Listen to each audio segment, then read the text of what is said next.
दोस्तों, केरल में कांग्रेस को बड़ा उन्होंने भारतीय जनता पार्टी का दामन थाम लिया। इन ईसाइयों का कहना यह है कि हम पिछले 174 दिनों से धरना और प्रदर्शन कर रहे हैं।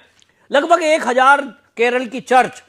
वक्फ बोर्ड के विरोध में धरना प्रदर्शन कर रही थी, लेकिन उनके पास कोई भी, ना तो वामपंथी दल ना तो कांग्रेस का कोई लीडर आया और उनको कोई मदद नहीं करी। मामला कोर्ट तक में पहुंचा और उन्होंने कहा कि वक्फ बोर्ड हमारे जो जमीन है पैतृक, उस पर दावा ठोक रहा है। इससे लगभग जो है 404 एकड़ में जो जमीन है जो मछुआरों के लिए थी, जिसमें 600 परिवार लगभग रह रहे हैं, उसमें 510 परिवार ऐसे हैं जो कैथोलिक ईसाई हैं, 90 परिवार उसमें हिंदू हैं। इस सब में जो दावा किया जा रहा था वो 2019 में अचानक से वक्फ बोर्ड एक दिन दावा कर देता है कि साहब ये तो हमें गिफ्ट में मिली हुई जमीन थी और ये हमारे बाप दादाओं ने वक्फ बोर्ड को दी थी और इसलिए मुनम्बम और चेराई में वक्फ बोर्ड के नाम पर दर्ज करा दी गई थी और इसलिए इस जमीन को खाली करिए। विवाद बढ़ा, मामला कोर्ट में पहुंचा, लेकिन जैसा कि आप जानते हैं कि कांग्रेस के द्वारा जो वक्फ बोर्ड एक्ट बनाया गया उसमें यह प्रावधान कर दिया गया था कि कोई भी कोर्ट के अंदर उसकी सुनवाई नहीं होगी। यह मामला जिस तरह से पहुंचा, इसके बाद लोगों को लग गया कि उनको तो मकान खाली करना ही पड़ेगा,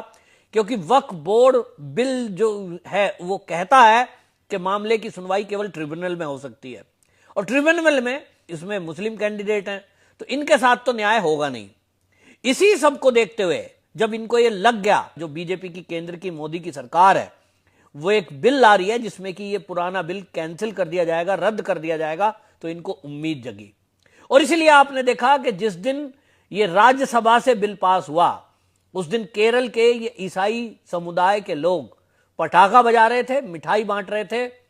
और खुशियां जाहिर कर रहे थे। उनका कहना यह था कि हमारी किसी ने नहीं सुनी और अगर हमारे लिए किसी ने चिंता की तो वो मोदी है। इसीलिए आपको बता दूं कि भारतीय जनता पार्टी के प्रदेश अध्यक्ष राजीव चंद्रशेखर वहां एक्टिव थे और उनको जाकर के वो धरना प्रदर्शन स्थल पर भी मिले थे। उनका कहना यह था कि हमने तो हमेशा से कांग्रेस को सपोर्ट किया है, लेकिन कांग्रेस की तरफ से कोई भी एक लीडर, उनका बड़ा लीडर हमारे बीच नहीं आया, चाहे वो सोनिया गांधी हो, चाहे वो राहुल गांधी हो या प्रियंका गांधी वाड्रा हो। नफरत की दुकान में मोहब्बत की दुकान खोलने वाले राहुल गांधी से ये लोग सवाल पूछ रहे थे कि आप मोहब्बत की दुकान खोलने की बात पूरे दुनिया में कहते घूमते हो, हमारे ऊपर आफत आई है, हमसे जबरन मकान खाली कराने की बात की जा रही है, तो आप यहां आकर यहां के जो वक्फ बोर्ड के सदस्य हैं उनको भी थोड़ी मोहब्बत समझा दो।